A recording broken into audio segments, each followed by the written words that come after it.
Let's see it. Welcome to the unclehack podcast, where dudes pretty much just talk dude shit.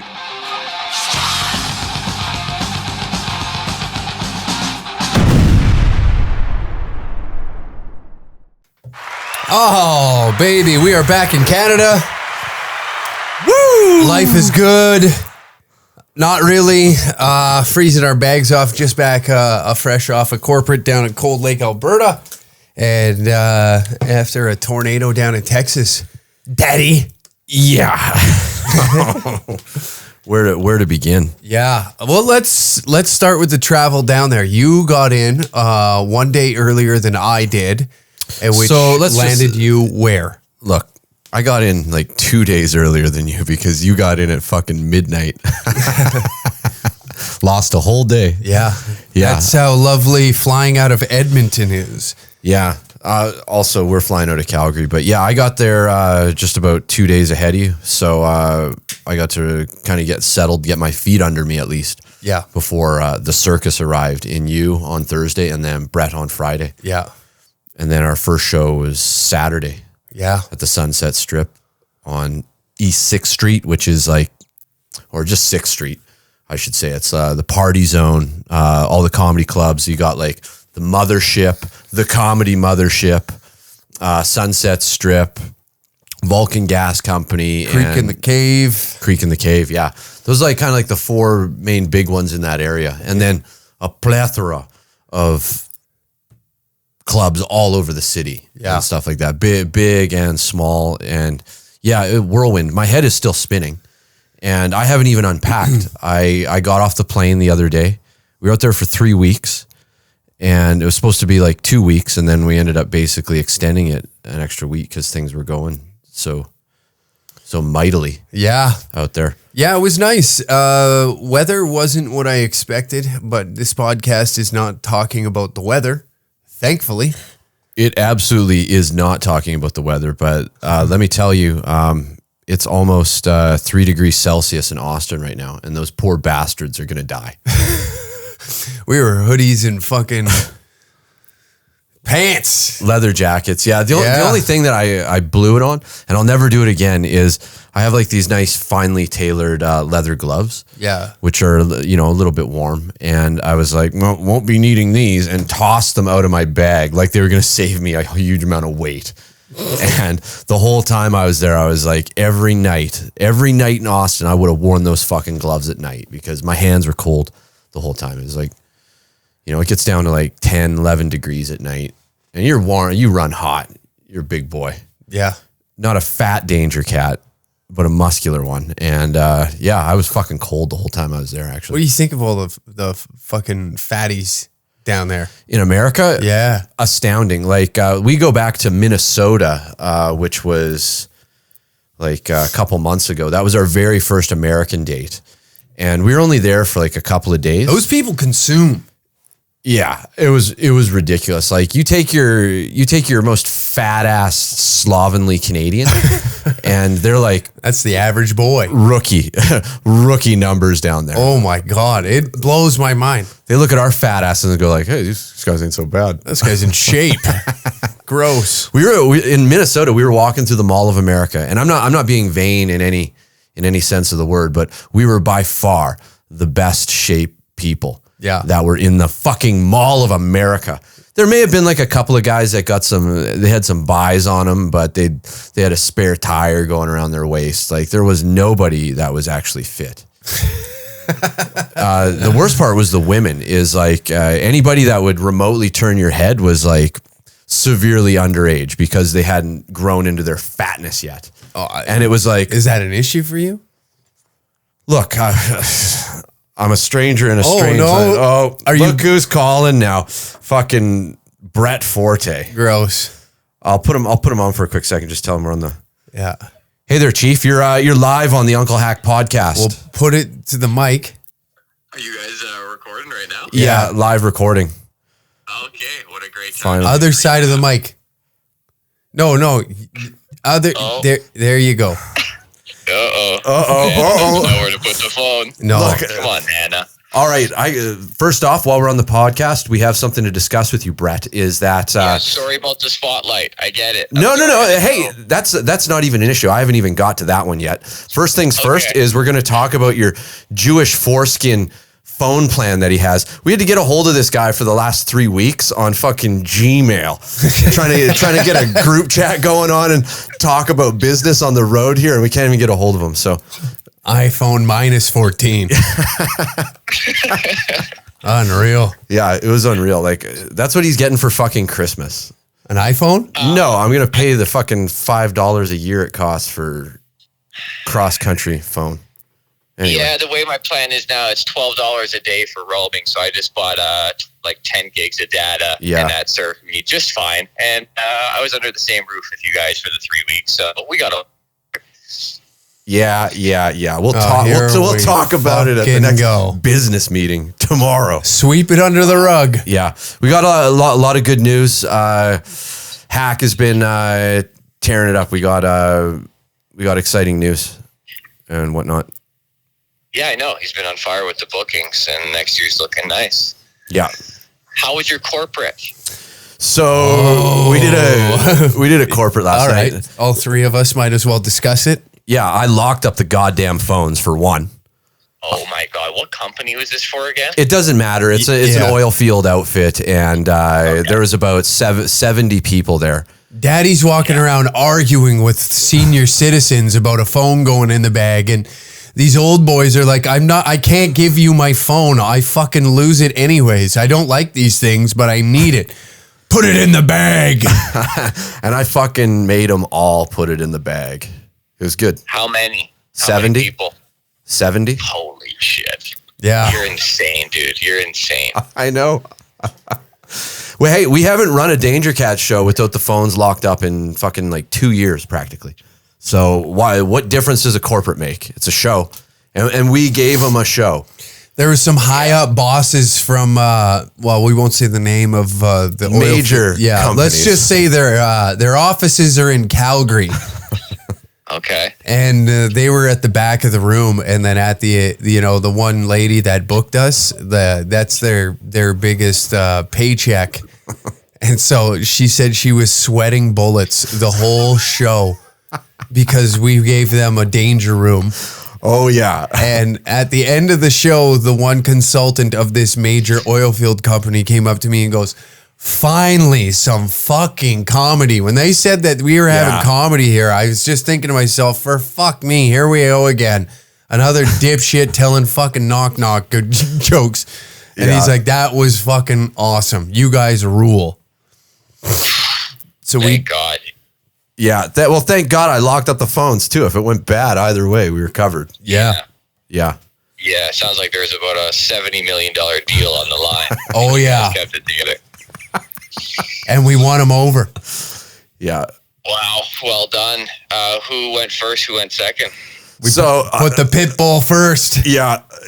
Opened her up with the anthem. I asked the lady too. I was like, "Hey, can you bring me up?" And then she just like basically went, "Hi, this is Sam Walker," and then walked off the stage. So I didn't get my usual music cues and hype and all that stuff.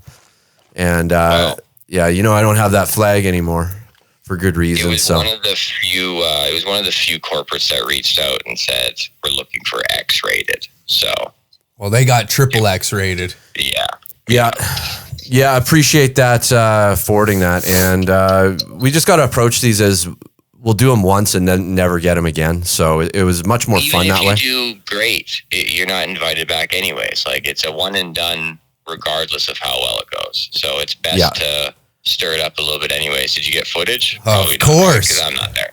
Yeah. No, I've set up. Hack's been all bases diligent. covered. He's been diligent. About time. There we go. Hey, just because we didn't do it that first week in Ontario, I'll never fucking hear the end of it. Unreal. Yeah. All right. Now yell at me about the spotlight. No. It was just one of those things. I wasted about an hour and a half driving through the snowy wonderland that is Calgary to try and get it at your place. Yeah. And then realizing Adam had it. And luckily he wasn't, he was around, so I was able to pick it up. So, he had his own corporate. Yeah, I know. I had to snake it from him. I was like, I thought you already did that. He's like, I got another one. I'm like, well, we fucking need this. I'm sorry, bro. Well, fuck yeah. I'm glad it went well. That's awesome. Yeah, right on. Well, we can't wait to hear about your adventures in Chicago with Brendan Schaub. I'm sure you were on your best behavior. Let's save that for when the audio is a little better. Let's not put the listeners through too much torture here. It's probably not fun listening to Sam holding the phone 6 inches away from a microphone. All right, you're cutting out. I gotta let you go. Oh, he's on 4G. What are you on? 3G? Look, there's no such thing as 5G. That's a myth. That's just a number they add to the screen. Yeah. But I'm on whatever. Yeah. Fanciest number they got. Digging in the dirt looking for the internet. Because that's where it is. In the cables. Holy shit. But back to Austin. Let's cover it. Let's go over it. I know. We're talking about fat people in Minnesota. Nobody cares. They want to hear what we got up to. There are fat people in Austin as well. They are. So the enormity of this. So this started way back in the summer of 21. That's when we first got together as a cohesive unit. That was started there. Trial by fire. And then we got back from Austin in 21, back to this wasteland of a country. Like everything was locked down. That was the summer where they let everybody out and then locked us down right at the end. Remember, masks and everything came back. The RCMP, we were at that Provost meetup, and the goon squad came in, like 20 RCMPs in masks came in. That was insane, dude. It was. They just came in like bullies at midnight and shut down a beer garden that was open for a day and a half. It had already been open the whole weekend. Yeah. And the police had been there shaking everybody's hands and being nice. And then they all came back, jackbooted thugs in masks. Well, it wasn't the local cop. The local cop stayed at the gate. He's like, I don't want to go in there. Yeah. I got to deal with these people every day. And the chief was well, you got to fucking do your job. Yeah. And they went to the hard liquor tent, and then they went to the beer tent, and then they shut down the DJ. And then shit was getting snaky. It was terrible. And from that day on, everything was up in the air. Like we never knew if we were going to ever make it back to Texas, for one. Yeah. Because we couldn't travel down there. We weren't allowed. And then we just started banding together and rocking shows. Yeah. In Canada, across Canada. And we started out in very locally. And just went further and further out in concentric circles until we're now we're going to be going across the country. I'm going to be on the East Coast. Never been. Yeah, same here. It'll be fun. Speaking of, I didn't even bring up our dates. We'll do that. Very, very exciting. And then so everything's been gathering momentum. And then Brett got his 01 and then brought us on as his 02s. Yeah. And we had to prove, you don't just get these things. You had to prove that you're an alien of exceptional ability, meaning that we're doing a job that no other American can do. Mm-hmm. And we had to prove that to their government. And there's a vetting system, and it's very expensive and it's very thorough. And we got those. And then, lo and behold, a couple months ago, we were allowed to travel by air down there again. So suddenly a new section of the map opened up to us. So we've been planning and waiting on this for the last 2.5 years, dreaming of it. And then finally we get some concrete dates. We had 3 concrete shows that we had while we were down there. Speaking of dates, Red Deer, December 29th. Banff, Alberta, December 31st. Calgary, Alberta, January 1st. Just added this weekend. Kindersley, Saskatchewan, January 25th. That'll just be Sam and I. Thunder Bay, February 9th and 10th. Niagara Falls, February 16th and 17th. Fredericton, February 22nd. St. John, New Brunswick, February 23rd and 24th. Halifax, February 25th. Winnipeg, Manitoba, February 29th to March 2nd. And March 24th in Vancouver, BC. Ottawa, Ontario from March 29th to the 31st. And these were just added as well. Hinton, Alberta, April 11th. Rocky Mountain House, April 12th. And then Drayton Valley, April 13th. We are still adding more dates. There is one that I just need to put up on the website, and that is February 4th in Edmonton, Alberta. Woo! So what we want to say to all the fans and people that have supported us is come see us on this tour while you still can, because things are catching fire. And if we can start getting more and more traction in the States, then we're not going to be around. Over. Yeah, we're not going to be around as much. So come see us before we have to go. And we must go to America and conquer those lands, because that is the only way to make a living in this business. You can't do it here. To expand. It's the guardrails that are put out, not even guardrails, it's the roadblocks. So it's a prison. Yeah. Canada is a prison, and you get have to punished. Abide by rules. For living here, Yeah, you have to. The population just isn't here to have a continuous road show going on. No, and the list of rules and everything that that are put in front of you to get on these. Just for venues, venues alone is a pain in the ass. It's a huge pain in the ass. It really is. But you know what makes for a great podcast? Us talking over one another. It's exciting times. It's exciting times. And I'm having a hard time controlling myself. All right, back to kindergarten. You're going back to kindergarten? We'll share one at a time. No, I'm just fucking with you. You know, you're getting really grumpy. I fucking am. What's going on with you? I'm tired. Of what? Of life. I wake up every morning and I pray for the sweet release of death.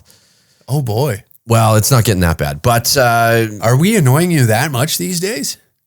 You don't like having these young spry gentlemen around you, do you? I've been asses to elbows with you guys for the last 3 weeks.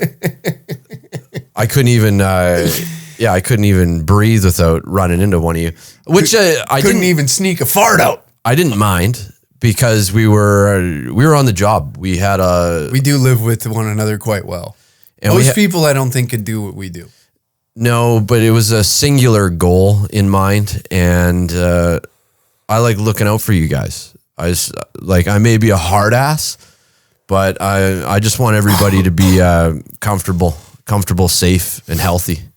That's fair.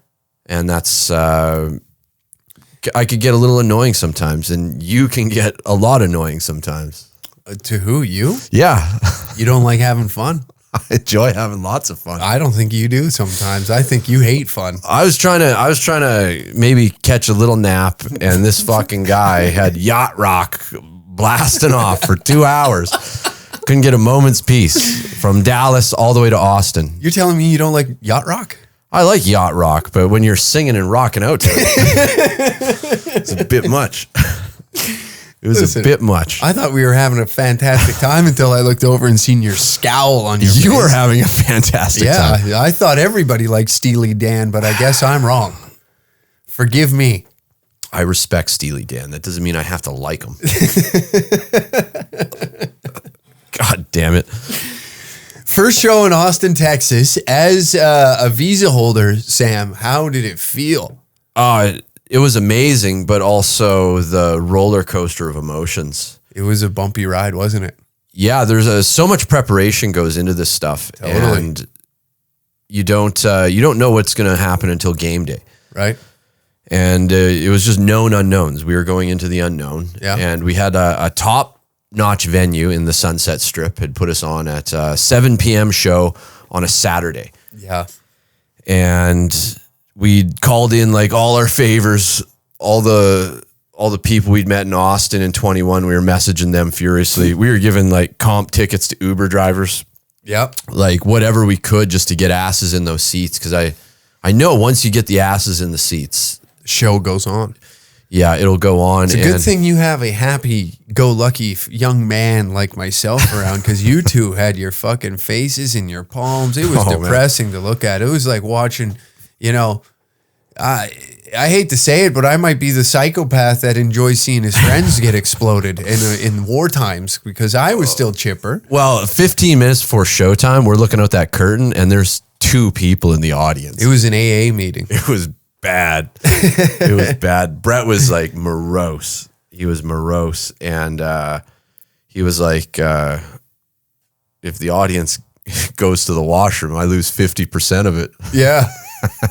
And you know what? This is the trenches of open mics in Edmonton coming to play. We got that bitch off the ground. You know, if I was a spoiled little asshole and took all this for granted, I'd have been in the same mood that you guys were in, and the show wouldn't have fucking been as good as it was. And I'm not patting myself on the back here by any means, but I'm saying those moments that when you're sitting here in a cafe in Edmonton, Alberta, and 4 people are there, and 17 of the people in the back are comics.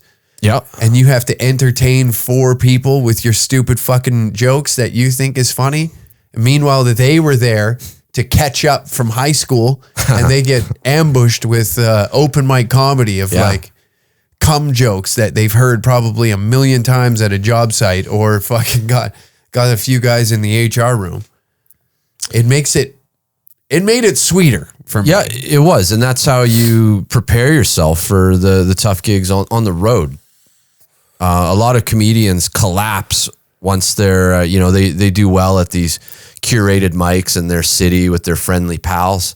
And then they get out on the road and have a rowdy audience that knows nothing of them nor cares about them. No. And if they can't make that connection and own that room, so to speak, you're fucking finished. Oh, yeah.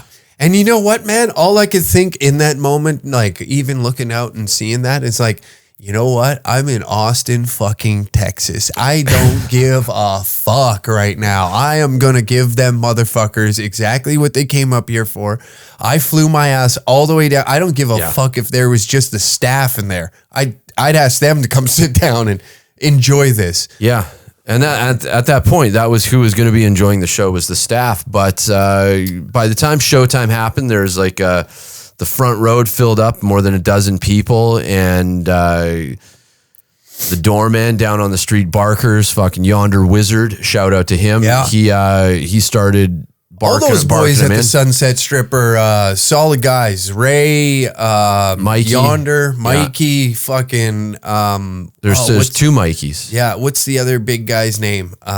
It'll come to me. Greg Mumford. Yeah, Yonder can play the fuck out of a guitar. Yeah, play the fuck out of a skin flute too. Oh yeah, guy's total fruit. But they filled that place up, and before we knew it, we had 68 people up in that motherfucker. One short of the perfect number. Not everything can be that perfect, but we rocked that show, and that was the longest sets we'd ever done in Texas. Prior to that, we'd maybe done like a 10-minute set. Yeah. So nobody had really ever seen us deal that much death, and we rocked it. And you just can't ask for anything else. No, we get that out of the way, and then Sunday rolls around, and we get spots at the Mothership. The Comedy Mothership. Yeah. Joe Rogan's showcase spot. We ended up getting in, you sign up for the open mic. Yeah. And we were in the right place in the right time, and we got up there. And the way it works is you get to rip a 3-minute set on their little boy stage. Yeah. Because there's 2 rooms, the little boy and the fat man, and you get in there, and it's a sold out crowd. It's not like a shitty open mic; it's a sold out affair. And then they put on about a dozen guys get 3-minute sets, and then they bring up some special guests and headliners and stuff like that. But we, as the guys that are on the open mic, we just get to wait to do our set. And then you rip your 3-minute set, and then when you're finished, you leave. You don't get to stick around. It felt good though. Yeah, it felt good. Felt good. And you were right before me. Yeah, you were in I had to follow some jackass 12th spot. You remember that guy? Guys, this guy fucking took his shirt off And his whole bit for 3 minutes, he's talking about his girlfriend saying that he needs a fucking pepper spray. Pepper spray, yeah. And then he has to pull his shirt off and flex because he was a jacked guy. We could tell he was jacked, even with his baggy clothes on. He like, it wasn't anything special when he took his shirt off. It was like, yeah, we knew you were huge. Mm-hmm. We knew you were a huge fuckhead. Mm-hmm. It was weird. And taking your shirt off on stage is like one very of the odd thing to do. The weakest. Like, there's a time and a place for that, and your 3-minute showcase set at the fucking mothership was not. No.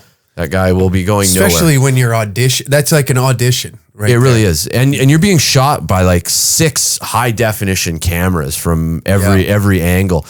The crispest mic I've ever had in my life. That sound coming out of there was absolutely amazing. And you went up right before me. You rocked it hard. Yeah. And then you had to fuck off. Didn't get to see mine. I bumble fucked. Oh yeah. I did.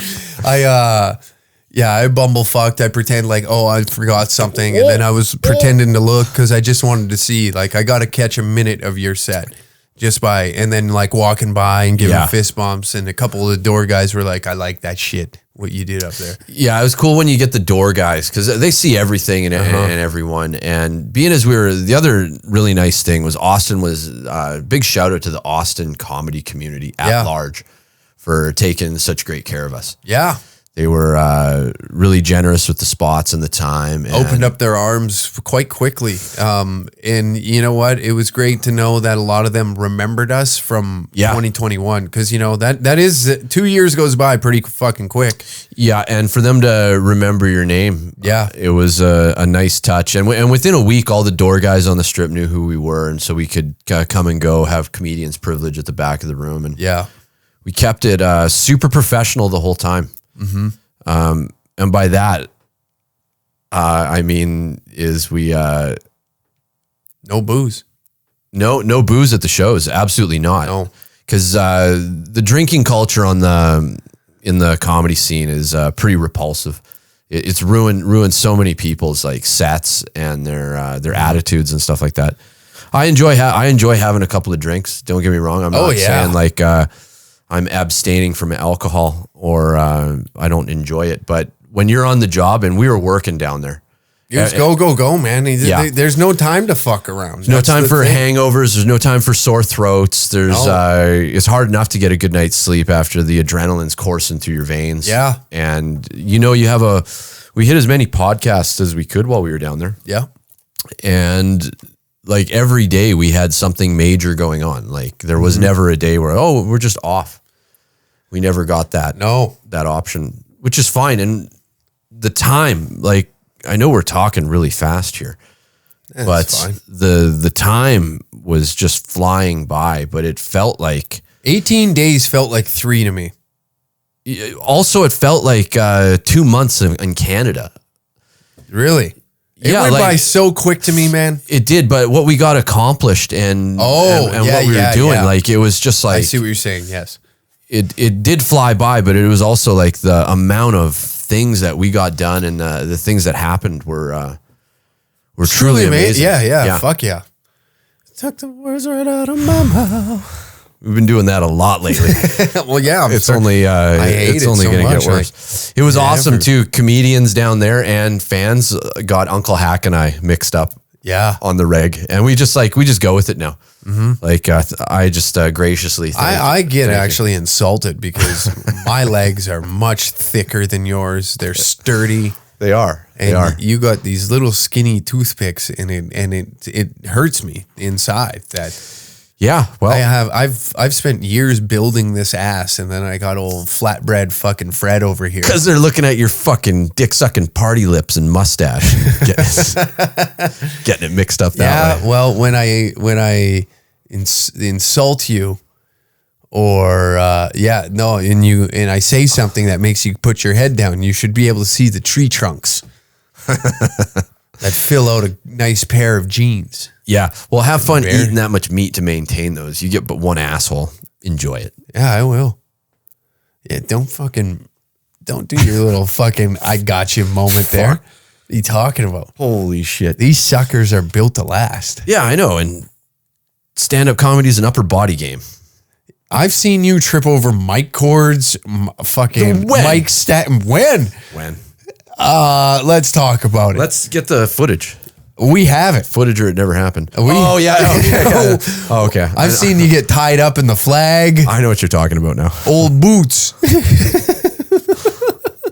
Don't fucking tell me where's the footage. Oh, yeah. I forgot about that. Toe pick Terry over here. Tell me fucking. Yeah. About my legs. My legs don't trip over. They walk right through a mic cord. You're getting tangled up. I was tripping over audience. That's the thing is like, we never really stopped doing this, but with travel and shows, the volume, like there's always kind of a build up to the end of a tour or a run. Mm-hmm.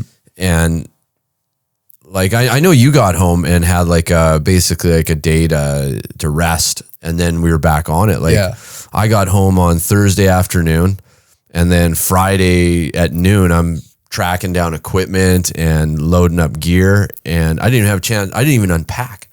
I did my laundry over at your place. Yeah. And I'm going to have to charge me for that. Yeah.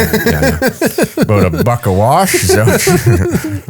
Whoa, fucking. So what do you mean? And then we go, and then we do $5 for the dryer. We do the corporate last night too. And that's like about a 6-hour round trip. Mm-hmm. As far as there and back, and we had a hotel for the night. From Austin, Texas, all the way to Cold Lake, Alberta. Yeah. How life humbles you. Pardon me, it is, but you're getting around. We're seeing the people. And it doesn't matter whether we were ripping shows in Austin or in Cold Lake, they're still getting the business. Like, I locked up those people's goddamn phones at a Christmas function. And of course, what I'm getting all the time now, I got this in Austin too, is I locked up phones at the door at our Dallas show as well. Because I actually quite enjoyed doing it. But you always get one of these like, well, I'm a mom and my kid's 4 hours away. And I was like, kid's 4 hours away, nothing you could do about it anyway. Yeah. And then she went back on, well, I'm a mother. And I said, look, lady, there's a lot of mothers in there. And she wasn't impressed. She didn't take too kindly to that. Like, look, pretty much every other woman in there is a mother. Yeah. And they're doing fine. And for an hour and a half, and if you need to check your phone, we unlock that shit. It's not like phone's locked up for an hour and a half and we're holding on to it. Like it's just locked in a bag in front of you. If it vibrates, go fucking unlock it. And now these people know what I got to deal with, you know. Like I'm driving, I'm singing fucking Huey Lewis in the news. I'm having a good time, and this guy's wanting to lock up. He's dreaming about locking up phones. I am.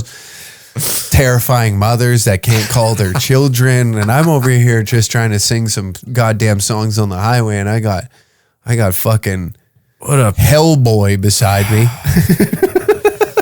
I am a bit of a hard ass though. I can't help it though. Like somebody's got to keep the beat on that. Do you ever wish that you could just release that for a day? Or I do, and then I fuck up, and then I go, Sam, never again. See what happens? See what happens? You let it slip for a second. You are right. Yes. Yeah, it was. I haven't even had a good moment. That fucking travel day back was hell. So I did like in my mind 7 hours at the Denver airport for this. Well, my day started the day before, and it didn't end till I got back. So I was up since 9 a.m. the day prior when we'll talk about it later. Yeah. But when we went out to San Antonio, I was you had us up at 9. You're up earlier than that. You're up at 8? 8, yeah. 8 a.m. We're up. We're on the road by 9:06. Yeah. Okay. Picked up breakfast, and then we were on our way by about 9:23. Mm-hmm. So I'd been up since 8 a.m. that day, stayed up until the following day till I got home at 11:15 p.m. Yeah, that's monstrous. That's actually. Over what, 40? That's 47 hours? Yeah. No, longer than that. 51 hours up straight and having to travel. And I try sleeping on the plane. Nope. You couldn't sleep on the plane. I tried. Oh, Dick Smack came and talked your ear off. Yeah, because my first flight was a jumper. Like I flew from Austin to Houston, And before people start coming at me in the comments, I had a direct flight from Austin to Edmonton. Yeah. But we had to extend the trip by a few days. No, that was my extended trip back. I called them and they're like, oh, we have a direct flight on the Wednesday. Would you like that? And I was like, yes, I would love that. That's great. What time does it leave? 10 a.m. leaving. 10 a.m. departure. Couldn't be a better time. What time do I land? I get back in Edmonton 5 p.m. Wow, what a nice day. You know? Yeah. And then these motherfuckers, I call them. I don't get my itinerary, and I call them over and over and over again. I call Expedia, and they're like, we have no recollection of what's going on here. Yeah. Pardon me? Huh? I spent a whole 3 hours on the phone with you guys, and you transferred me 5 fucking times, and then I ended up somewhere. I don't know where I ended up. And they're like, well, you don't know who you called? And I called the fucking number to change the flight on the itinerary that you gave me, but I couldn't change it because it was like, I didn't do the extra $40. Dumb idea. Man, I know. Never again. Yeah, when we go down there, I'll put in the extra 40, especially when we're going to somewhere and we have an open schedule like that. If we don't have to be back, I know. It is. And then you heard me in the hotel room trying to argue with these fucking camel jockeys, for Christ's sake. Yeah. Oh, these guys are the worst of the worst, and they're not even good at their job. They're terrible, and their job is just to hang up on you. Yeah. That's their job. Hang up on the customer and keep passing it around. And it's a call center full of these jackanapes. By the 9th time I called and got through, the one guy's like, do not hang up on me. I am already furious. Yeah. And he's like, okay. I was like, here's my fucking number. This is the number you guys gave me. Yeah. And he goes, oh, that flight's been canceled. Oh, really? And then he goes, we can get you another flight for $670. So that's $250. No, way more than that. That was like an additional $400. That's obscene. Yeah. Than my original price that I was supposed to pay. I know. And they canceled the flight, didn't let me know. So I was waiting. They're like, if you don't get an itinerary in 48 hours, just call us. So I was like, okay, I didn't get one in 48. I'll wait maybe just one more day, 2 more days, and maybe it shows up, Maybe. No, call them. And then that's when the debacle happened in there. And it was just fucking back and forth. And then my flight, the only flight I could get on the Wednesday, is leaving at 6 a.m. I fly from 6 a.m. From Austin to Houston. I get to Houston, and then I fly to Denver. And there was an hour layover in Houston, hour and a half. And then I fly to Denver. 7.5 hour layover in Denver, Colorado, in the fucking airport. So I sat there like Tom Hanks and fucking waiting like a goddamn idiot for 7.5 hours, flew back here, and finally, it's so hard for me to sleep in an airport. I'm like, there's too many people around. I don't trust anybody. One idiot's walking around showing people his phone, asking for money. And that's the type of shit that's going on in there, right? This guy's trying to swindle people. I seen him walking around the whole airport trying to swindle people for money. Mile High City, get it together. Yeah. And then I finally get on the plane. I got all my shit over. I sit beside this guy. He sees the lane beside me. It's open. Yeah. So he goes, I'm going to go over there. Plane's full, doors locked. Nobody's going anywhere. I'm going over there. Nice. I'm 45 minutes into the plane ride, roughly, I'd say. And having a good snooze. All of a sudden, this fucking retard out of nowhere just plops his ass down right beside me. He sits down hard enough that it wakes me. Yeah. And I'm out. We're talking I haven't slept in over 42 hours at this point. And wakes me and decides that he wants to play 21 goddamn questions about what's going on with the plane. And old Uncle Hack's a nice guy. I looked at him and I looked straight ahead again and I ignored him. And then he asked me again. Persistent. So then I peel off one headphone, give him an ear. What do you got for me? And he goes, well, the flight says that it's going to land at 10:30. And I said, yeah. And he goes, well, on the screen, it says 9:30. And I was like, did you account for the time change? Oh. We're an hour behind in Edmonton, Alberta from Denver. So now you're a scholar and a wizard to this man. Oh, yeah. Now he's like, well, shouldn't we be there sooner? I was like, no, the flight, they calculate this shit. Yeah. The flight will get there when it gets there. And he goes, so we're going to get there an hour earlier? Oh, my sweet Jesus. I am not in the fucking mood for this, pal. What a fucking loser. And then, like, I just start to nod off, and he was Jimmy elbows. And it's like, I was getting so mad, dude. Yeah. But I kept my fucking cool. I didn't say no. That was one of those times where I was going to ask him, where are you originally sitting? And what made you think here? Yeah. Why here? Stewardess. Do you think if you bring yourself a little more forward on the plane, that's going to give some more momentum and we'll get fucking to Edmonton a little quicker? What's going on upstairs? I was furious, man. And then he would rustle around because I think this is the first time he ever flew, so he's nervous. Oh, God. Then he wants to ask me questions, and he asked me, what's the weather in Edmonton right now? Well, I don't know if you've ever been in the air before, sir, but we don't have internet access on this flight. I don't fucking know. Go knock on that cabin door. Yeah. With those fucking You can't get internet there. Oh. Yeah, people made phone calls to their loved ones on 9/11. we're going weird. That was my flight home anyways. Yeah.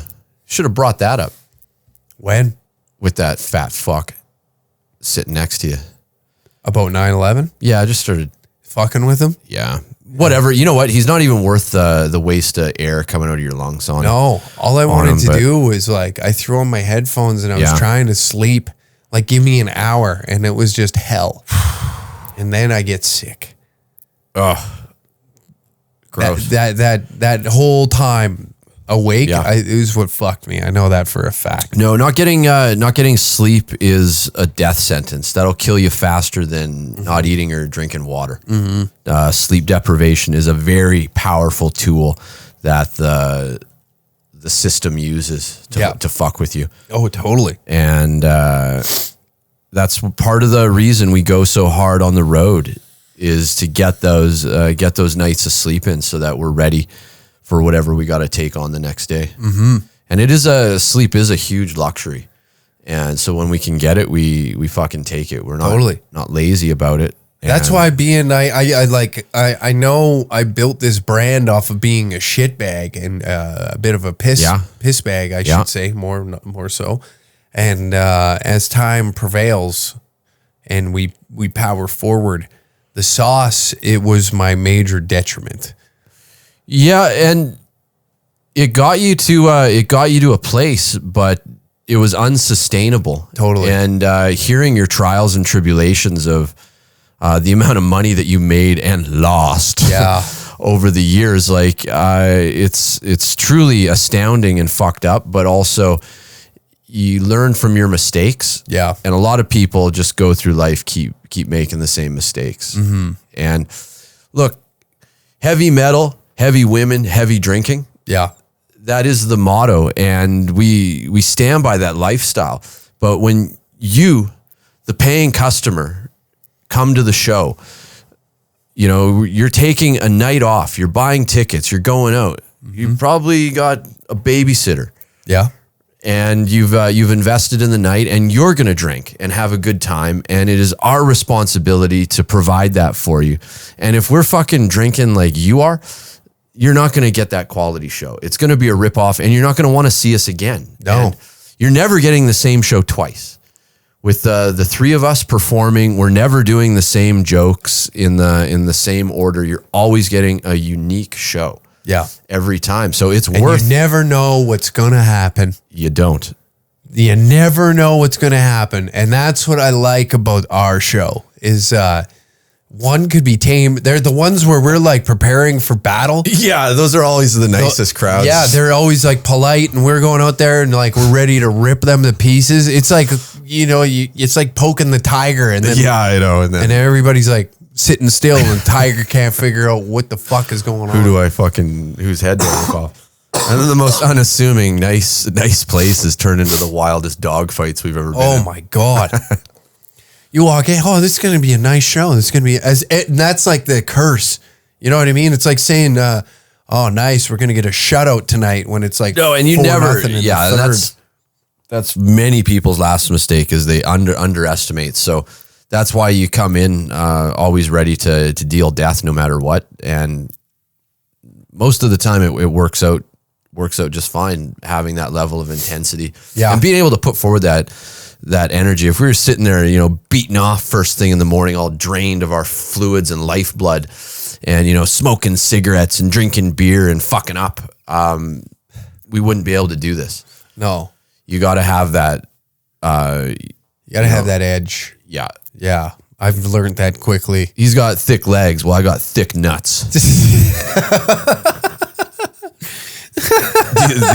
These toothpick legs got to carry around these brass balls, and they're backed up. Let me tell you, they are backed up. You're plugged up. 3 weeks with these guys, I didn't get a chance to unload them. Oh no, it's getting bad.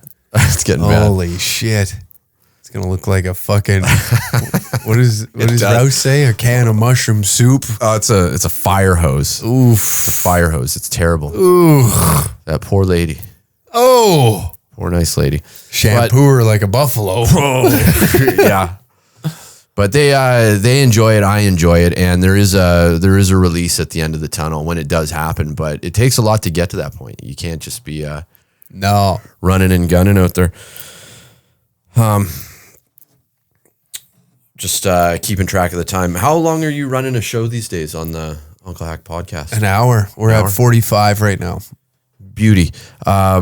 I just want to save for the Patreon guys. We got some special topics to cover for the Patreon guys, but don't worry, we're not going to cheap you out on the last 15 minutes here. No. We've had some major developments in... are we talking San Antonio right now, or where are you going with this? I'm talking, like just the complete arc of what we got done in 3 weeks down in Texas. Really, oh my God, really I get chills thinking about it, dude. Really set us up for some big time stuff coming up. One of the very interesting things is we made friends with Brian Holtzman down there. Now, for the audience, you can look him up on the internet. Brian Holtzman is a living legend comedian. He's 62 years old, and he's been closing out the Comedy Store main showroom for 25 years. And you're like, that's the Comedy Store in LA.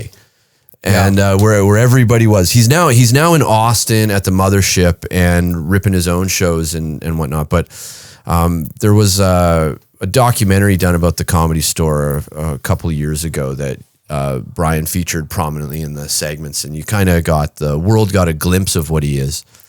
But just to give a backstory, this guy's closing out the Comedy Store main showroom. You're like, the main showroom, that's crazy. It's a 450 seater. It's at 1 a.m. and there's like probably a dozen people scattered throughout this room. As a comedian, that's one of the hardest setups you can have. You want the audience as close to the stage as possible. You want as much audience as possible. Yeah. And you want them fresh and not bagged by the end of the night. And this guy would go out and he'd blow them out of the water every fucking night. And he did this for 25 years. And finally, he's getting the respect due to him. And he's getting sold out shows. And he's getting up and doing this. And he wants to prove that he's a road dog and he can do that. And who better to tour the world with, specifically Canada, than the Danger Cats? Hell yeah. And so we got some future dates coming up in Toronto, Calgary, and Edmonton. Yeah. With Brian Holtzman is going to be headlining for the Danger Cats. For true comedy fans, they know the magnitude of what this man possesses and where he comes from. Yeah, and I can't wait to put him in front of a Danger Cats audience. I think they'll love him. I know they'll love him, and we've been spoiled rotten as performers in getting to have like a loyal and I don't know what the word escapes me now, but like, you know, just they're in it. They're living it. They're experiencing it with us, and they want that hour and a half of that fucking nasty stuff. Yeah. And they're willing to come on a ride, and the show's exciting. Like there's a buzz in the room before the show starts, and then the show ends, and people are still like, they're hanging out, they're buying merch, getting their titties signed. Mm-hmm. It's like, it's enthusiasm. And regular comedy shows are not like that. No. Not at all. And when we get in front of like just like a regular comedy audience, we knock their dicks in the dirt, man. And it's a good time, but it is not like it's not the same at all. No. And to be able to bring Brian in to experience that, I'm very excited. And please look at the tour dates as they come up and get those tickets. We want to fill these rooms and have a fucking time. Yeah. Fuck, dude. The fact that he's giving us the pleasure of like touring with him, and this early in a comedy career for me is like, you know, I didn't get a chance to see him when I was down there. I think you guys got to meet him after I left, or Brett met him prior in 2020. Brett's met him, I think, in LA. Oh, okay. That's where it was. And whatnot. Yeah. Yeah. But Brett gets around. So yeah, he'd met him, well prior to us. Yeah. But we made a good impression with him. Mm-hmm. And you know, this guy's, been down in LA doing comedy, and now he's in Austin and he's getting around and doing this. But you don't just go on the road and do shows. It's not that easy. You got to deal with bookers and accommodations. And when you're coming from America to the economic containment zone that is Canada, you want to have somebody that's on board. And I feel, Brian, it'd be an honor to pick you up at the airport and give him door-to-door service. 100%. Like when he comes, we want to take care of him. Just have him worrying about fucking having a great time on stage. Yep. And that's a big part of what we do. And we can't do that if we're fall down drunks. No. And I think that's a bit of I wouldn't say I'm sober. No, none of us are. No, I wouldn't say I'm sober. I know that word gets kind of attributed to me a lot. It gets preachy because then it's fucking AA. So Uncle Hack's not fucking ripping rails off of toilet seats. You guys should be happy that he's not going to overdose on fentanyl. Like, he did it before. Yeah, skirted death from it. But, you know, like, a lot of people, you don't drink? Like, well, yeah, I just not now. Oh, so you're sober? Yeah. And it's like, no, I'm not sober. I just like, here's the thing that fucking drives me nuts. Why the fuck do I want one? You know what I mean? I don't want to sit and have one. Yeah. That's what pisses me off with these fucking guys. It's like, why don't we go for a beer? Why the fuck do I want to go for one beer? Fucking beer? Who in their right mindset? A psychopath. What are we doing? We dating? Is that what we're doing? We're going on a date? You're going to kiss me after? You're going to walk me fucking home? No, if we're drinking, we're drinking. Yeah. And I want to get fucking slammed. But that's the thing. Is like, but you can't have something big going on the next day. You got to have the time, right? And you know what? Know where I like getting fucked up? Tabor, Alberta. That's where I love getting fucked up, floor licking drunk in some jackass friend of mine's shop. That's where I don't like going to fucking, the bars are like, Remember the guy when we got home from the hotel? He was that's how drunk I want to be. He was face down in my own puke. Passed out in the lobby. His friends had rolled him onto his side so he was safe. Yeah. And they were taking care of him. And the lady at the hotel was going to get the fucking the luggage cart so they could get him to the room. But that's where I want to be. Yeah, I know. I understand. With my friends. I understand. Yeah. That's when I want to get fucking hammered. I've done the tour around getting drunk with strangers. It's fun. Don't get me wrong. No, and we got so much on the line now with these visas. We can't give these pigs even an inch to do it because I follow the news in the sense like I'll read the dirt sheets, get a good overall view, but there's this one this one celebrity that keeps popping up that makes me laugh is this fucking Kodak Black. Have you seen this motherfucker? Oh yeah. Like fucking the president of the United States, Donald Trump, had this motherfucker pardoned and got him out of prison. And this peanut head motherfucker gets caught catching some Z's in traffic in his fucking SUV. And then he hammered, high as fuck on whatever. And then he gets out and he dumps cocaine in front of the bright lights of the police car. He's getting rid of the cocaine. And then, you know, those pigs, they have the drug testing kits, and sure as shit test positive for cocaine. My God. He's like, it was Percocet. Like it's not as bad a class A drug. Yeah, holy fuck. Unreal. And now this guy's been in jail and got out and is trying to start his music career again. And now he's bogged down in rinky-dink horseshit charges. You know, and it's just like, I don't want to play in that region. No. And these guys they're looking for nothing but an excuse to twist guys like us up. Totally. Because the government can't control laughter. No. And they fucking hate that people laugh. Like that to them is that's why they wear that fucking mask, so people can't see a smile. Exactly. And stay away from other people so you don't talk and communicate and can't have a laugh. Right. And we are like, that is exactly what we are against. We are about bringing people together, telling fucking nasty ass jokes. Amen. And making sure everybody laughs and has a good time and gets home safe. Yes. We always have like, as much as people on the internet talk shit about our audience, we have probably one of the best behaved audiences. These people treat each other with respect. It's because some people don't get it. Yeah. You gotta live it. You gotta fucking be it to understand it. And those that don't will never fucking get it. No. And the amount of sweet ass cowboy boots and fucking leather jackets that I get to see at a Danger Cat show. Hell yeah. The women dressing up too, either whether they're dressing like a skid or fucking dressed to the nines. Yeah, we get both types, hey? It's a show, man. And like, I get as much of a show watching the audience come in, leave, and performing for them as I hope they get by hearing me hit them with the high hard one. Whoa. Yeah.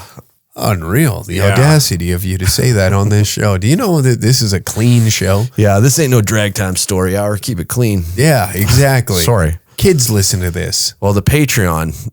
That's where we can say some words. Yeah, we'll we can say some words on there. I'll describe Kodak Black with more colorful terms. This is a world record in the Uncle Hack podcast history, but it has taken us 57 minutes to say faggot on this show. Oh, whoa. We did. I'm sorry. The camel jockey got thrown around. Yeah. So I don't know if that counts, but 57 minutes. Brett is going to be irate. Yeah. That's a new record, ladies and gentlemen, on this show. Faggot. Apologize. Wow. That's what terrible. happened? Texas changed us. Yeah, well, we dropped our fair share of $50 words down in Texas. Oh, yeah. Y'all going to have to come to the show to hear those ones. Yeah, we'll discuss the whole San Antonio thing on the Patreon. I think that's a good place. Because that's like a insider trading for what's going on with us. And those people deserve to hear it.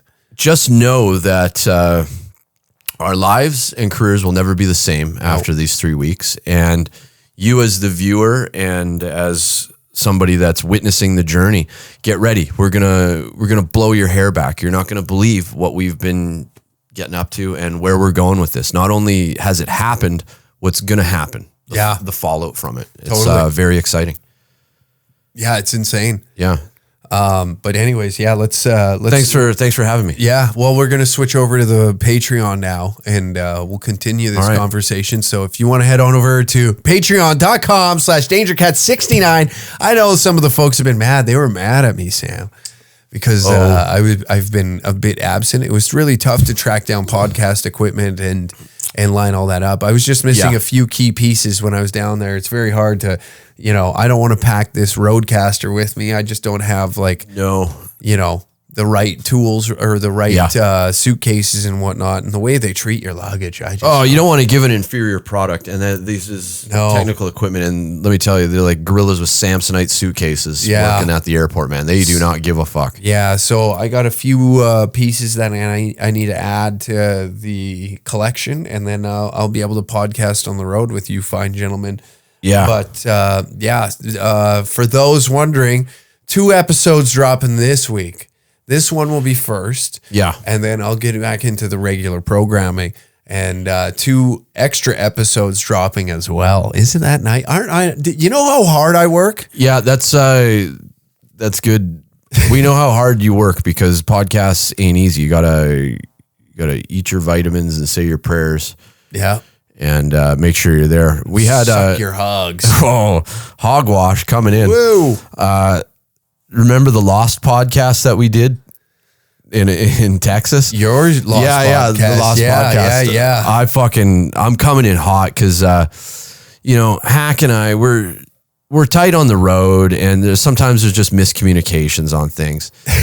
And what had happened is I was supposed to do Jason Rouse's podcast, and then old Uncle Hack, he got the dates wrong on the car rental that we went to pick up. So it was it was just a dud, and we couldn't really just wait. We had to go do the podcast, so it was just eat another $20 Uber and get back to it. So I wanted to save that energy and just all this pent up issues for Jason's podcast. Give the folks a show. Yeah. And I hadn't done a podcast with him in a couple of years, so I was really anxious to put forth. And we go and we do Jason Rouse's safe word, and I give him an hour of the hot stuff. We're going back and forth. We're putting over a lot of